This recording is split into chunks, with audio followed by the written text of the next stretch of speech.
शहर के जागने से पहले, रिक्शों के हॉर्न सड़कों को भरने से पहले, रैली वाले अपने जंग आलूद तख्तों पर सामान फैलाने से पहले, कराची पहले ही गर्मी और भूख की सरगोशियों में सांस ले रहा था।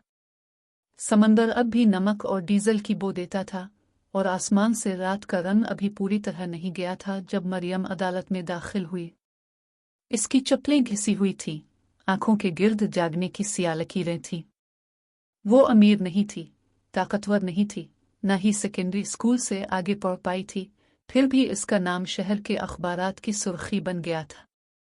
अरबपति की आया पर चोरी का इल्जाम। ये वो सुर्खी थी जो एक जिंदगी को मिटा सकती थी। इसकी कमर उम्र से नहीं बल्कि बरसों के झुके काम से झुकी हुई थी, फर्श रगड़ने, बच्चे उठाने, आंसू छुपाने से। और फिर भी शर्मिंदगी का बोझ इसके कंधों पर लटका हुआ होने के बावजूद वो आगे बढ़ी क्योंकि इसके पास और कोई रास्ता न था। वो अभी बैठने ही वाली थी कि खामोशी को एक आवाज ने तोड़ दिया। छोटे जूतों की चाप संगमरमर पर हड़बड़ाए हुए लहजे ठंडी दीवारों से गूंजते। अम्मा मरियम, हमारा इंतजार करो। सब ने पलट कर देखा। रिपोर्टर्स ने कैमरे उठा लिए, वकील कदम रोक कर देखने लगे। जज का क्लर्क अपनी फाइलें गिरा बैठा। और वहां बड़े लकड़ी के दरवाजे से दौड़ते हुए अंदर दाखिल हुए हसन, राबिया और यूसुफ, अरबपति के सहजुड़वां बच्चे। साफ सुथरी यूनिफॉर्म पहने, बाल सलीके से बने हुए, लेकिन चेहरे इज़्तिराब से सुर्ख। वो सीधे मरियम के पास पहुंचे, इसके दामन से लिपट गए। इनकी आवाज अदालत के हथौड़े से भी ऊंची थी। इसने कुछ नहीं चराया। ये हमारी माँ है। कमरा हैरत से गूंज उठा। सरगोशियां होने लगीं, फ्लैश कैमरों की बारिश होने लगी। जज को बार बार हथौड़ा बजाकर खामोशी कायम करनी पड़ी। इस लम्हे पूरा कराची सांस रोके खड़ा था। आखिर एक आया, जो इल्जाम में जकड़ी हुई थी, कमजोर थी, तालीम याफ्ता नहीं थी। इसका दिफा ना वकील कर रहे थे, ना दौलत, बल्कि वही बच्चे कर रहे थे जिन्हें इस पर धोखा देने का इल्जाम था। इसका जवाब अदालत में नहीं बल्कि बरसों पहले की कहानी में छुपा था। मरियम हमेशा शीशों और संगमरमर के महल में नहीं रही थी। वो लियारी में पैदा हुई थी, जहां टीन की छतें बारिश में बजती थी और नाले शहर के गंद से बहते थे। रातों में मिट्टी के तेल और धुएं की बदबू होती, दिनों में पसीने और गर्द की। भूख उसकी बहन जैसी थी, खुश्क रोटी को पानी में भिगोकर खाना क्योंकि सालन बहुत कम होता था। इसकी माँ, अम्मा जमीला, सड़क किनारे केले और भुने चने बेचती थी। इसका लिपटा हुआ कपड़ा हमेशा धुएं की बो देता था। इसकी हथेलियां लकड़ी की आग से सख्त हो गई थी, लेकिन इसकी आंखों में जिद्दी खुशी बसी रहती थी। अम्मा जमीला ने अपनी बेटी को एक सबक दिया था, इज्जत कोई नहीं चरा सकता, गुर्बत भी नहीं, लेकिन मौत सौदा नहीं करती। जब मरियम 20 साल की थी, अम्मा जमीला बीमार होकर एक ऐसे अस्पताल के बिस्तर पर चल बसी जिसके अखराजात वो उठा नहीं सकती थी। वो अकेली रह गई, कर्जों और यादों का बोझ संभाले। वो एक से दूसरे घर नौकरी करती रही, बैत अलखला ररते ररते घुटने जख्मी हो जाते। वो खाने पकाती जिन्हें कभी खुद ना खा पाती, वो बच्चों की देखभाल करती जो कभी कभी इसे फर्नीचर समझ लेते। कई मालिकान शक की निगाह से देखते, कुछ मजदूरी भी रोक लेते, लेकिन इसने बर्दाश्त किया क्योंकि जिंदा रहना कोई इंतखाब नहीं, एक मजबूरी है। ये महज इत्तेफाक था, अरब की मेहरबानी, कि वो एक दिन डिफेंस के शीशों से बने महल में दाखिल हुई।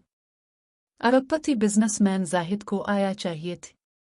इसकी बीवी का इंतकाल हो गया था जब सहजुड़वां बच्चे अभी छोटे थे। दौलत में घर को संगमरमर और शीशों में लपेटा हुआ था, लेकिन अंदर सिर्फ खला था। बच्चे नानियों को आते जाते देखते रहते, कुछ जो महीनों भी न ठहर पाती, कुछ जो मेहरबान मगर दूर थी, कुछ जो सख्त दिल थी। जब मरियम अंदर दाखिल हुई, उसने सोचा यह भी महज एक और नौकरी है। इसे इल्म न था कि 3 छोटी जानें उसकी तकदीर बदल देंगी। पहली सुबह वो बाग में खड़ी इंतजार कर रही थी जब ड्राइवर अंदर गया। हवा में गेंदे और हपसिक्स की खुशबू फैली हुई थी। फिर वो आए, हसन, राबिया और यूसुफ।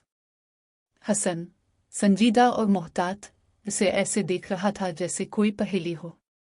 राबिया, छोटी और तेज नजर वाली, ऐसे सर झुकाए जैसे इसका दिल तोड़ रही हो।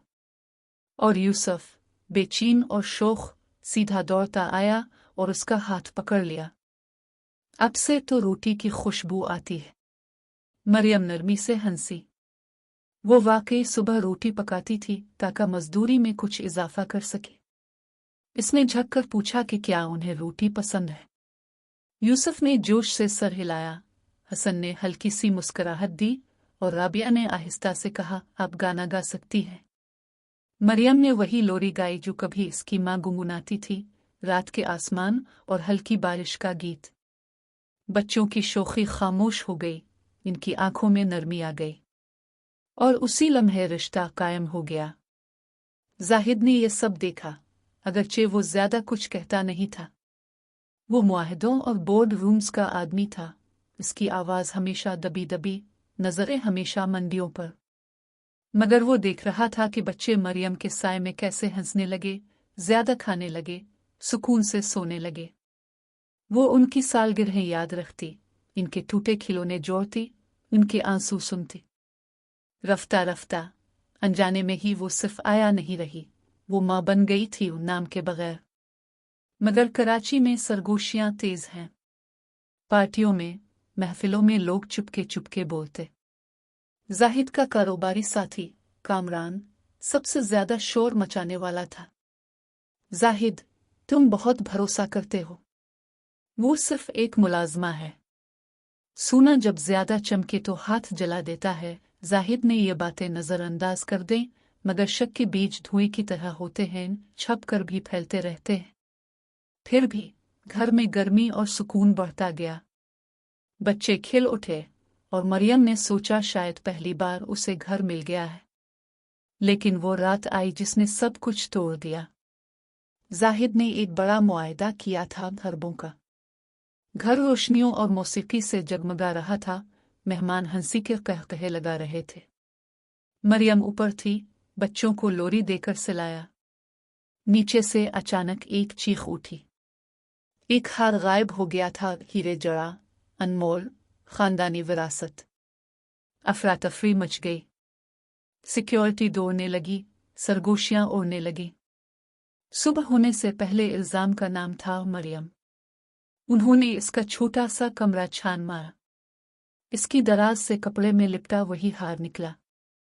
इसके हाथ कांप रहे थे, आवाज रुंध गई, ये मेरा नहीं। लेकिन किसी ने ना सुनी। कैमरे चमके, खबरें बन गई। जाहिद का चेहरा पत्थर था, पढ़ने के काबिल नहीं। सहजुड़वा बच्चे इससे लिपट कर रो रहे थे, चीख रहे थे कि वो कभी ऐसा नहीं करेगी। मगर उनकी आवाज फ्लैश बल्ब में दब गई। मरियम हथकड़ियों में ले जाई गई। जेल खामोश थी। वो पुतली सी चारपाई पर बैठी, अपनी इज्जत को ही ओढ़नी बनाया। दुआ की, रोई, फिर खामोश हो गई। इसे अपनी माँ के अल्फाज याद आए, इज्जत कोई नहीं चरा सकता। फिर एक नौजवान वकील, आमना, आई। वो अमीर नहीं थी, मगर उसकी आंखों में आग थी। मैं तुम पर यकीन करती हूँ, उसने कहा। वो दोनों मिलकर हकीकत तलाश करने लगे। फुटेज, मुलाजमीन की बातें, माली सुराग, सारी तस्वीरें एक ही तरफ इशारा कर रही थीं, कामरान की तरफ। जाहिद का करीबी साथी। इस पर कर्ज थे, छुपे हुए। इसने हाथ छुपाकर मरियम पर इल्जाम डाला। मरियम ने इंतकाम नहीं मांगा, सिर्फ सच। मुकदमे के दिन अदालत खिंचाखच भरी थी।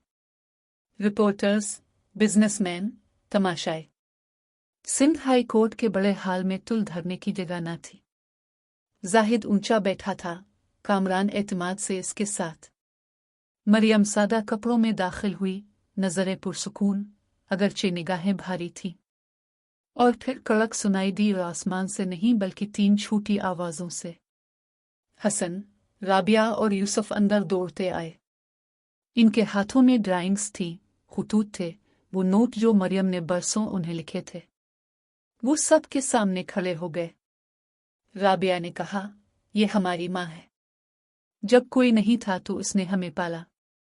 हसन ने कहा, हम इस पर भरोसा करते हैं। और यूसुफ ने जोर से चीख कर कहा, उसने कुछ नहीं चराया। अदालत में हलचल मच गई। कैमरे टिमटिमाने लगे। जज बार बार हथौड़ा बजाने लगा। आमना खड़ी हुई, मजबूत लहजे में एक एक सबूत पेश किया। कामरान के खुफिया खातों के लेन देन, मुलाजमीन की गवाहियां, उसकी रात की फ़ोन कॉल्स की रिकॉर्डिंग। कामरान का चेहरा पसीने में डूब गया, जुबान लड़खड़ा गई। जब खामोशी छाई तो सच नाकाबिले इनकार था। जज ने मरियम को बेगुनाह करार दिया। कसूरवार कामरान निकला। मरियम ने आंसू नहीं बहाए। इसने सर झुकाकर दुआ की। सह जुड़वा बच्चे इससे लिपट गए कि सांस लेना मुश्किल हो गया। बाहर कैमरे चीख रहे थे, मगर वो खामोशी से निकली, बच्चों के हाथ थामे हुए। जाहिद दरवाजे पर खड़ा था, आंखों में शर्मिंदगी। तुमने उन्हें वो दिया जो मैं ना दे सका। तुम उनकी मां बनी जब मैं अंधा था। मरियम ने सिर्फ सर हिलाया। ये आपके हैं। मैं तो बस खलापुर कर रही थी, लेकिन बच्चे और सख्ती से लिपट गए। कामरान की सल्तनत बखर गई। जो कभी मुअज़्ज़ज़ था, अब तन्हा एक खाली बंगले में बैठा था जहां सूना खाक हो गया। जाहिद ने भी कारोबार से पीछे हटकर ज्यादा वक्त बच्चों के साथ गुजारना शुरू किया, उनके कहकहे और खेल को पहचानना शुरू किया। और मरियम, वो इसी पुरानी लियारी की मस्जिद में लूट गई जहां कभी अपनी मां के साथ जाती थी। सह जुड़वा बच्चों ने शमे जलाएं, छूटी आवाजों में तिलावत की। ये शादी ना थी, न कोई बड़ी तकरीब। ये सिर्फ शुक्र था। मरियम ने अपनी हाथ की बनी एक रोटी मस्जिद के सहन में बांट दी, जिंदगी की अलामत देने की निशानी। बच्चे हंसते खेलते भागते, इनकी हंसी दीवारों से गूंजती। बाहर कराची अब भी शोर से भरा था, हान, गर्मी, लालच। मगर इस मस्जिद के अंदर सुकून था। मरियम मुस्कुराई, और बरसों बाद वो मुस्कुराहट इसकी आंखों तक पहुंची। इसे मालूम हो गया कि हर फतह शोर नहीं मचाती। कुछ फतह खामोश होती हैं, जैसे सुबह सवेरे रोटी पकने की खुशबू। लेकिन वो रूह को हमेशा सैराब करती है। और यूं अरबपति के सहजुड़वा बच्चों की वो अदालत में चीख कर अपनी आया का दिफा करने की कहानी अब महज एक स्कैंडल या दौलत की बात ना रही। ये कहानी मोहब्बत की थी जो खामोश न हुई, सच की थी जो दबाया ना जा सका, और इस इज्जत की थी जो गुर्बत, धोखे और ताकत भी कभी नहीं छीन सकती।